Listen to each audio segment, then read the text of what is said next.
প্রত্যেকেরই কিন্তু ইউটিউবে শর্ট ভিডিও আপলোড করার পরেই কিন্তু ভাইরাল হয়ে যাচ্ছে। কিন্তু আপনি যখন আপলোড করছেন সেই ভিডিওতে 400 থেকে 500 হাইয়েস্ট 1000 ভিউজ আসছে।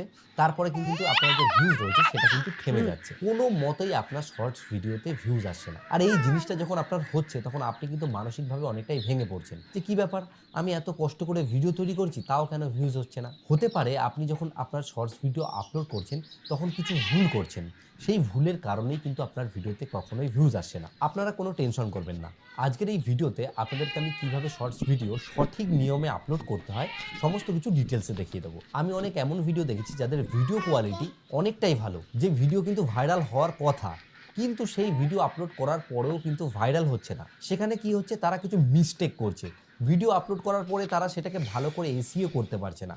যেই কারণে কি হচ্ছে তাদের শর্টস ভিডিও ফর ইউ তে কখনোই কিন্তু পৌঁছচ্ছে না। কারণ আপনার ভিডিও যদি ফর ইউ তে না যায় তাহলে কিন্তু আপনার ভিডিও ভাইরাল হবে না।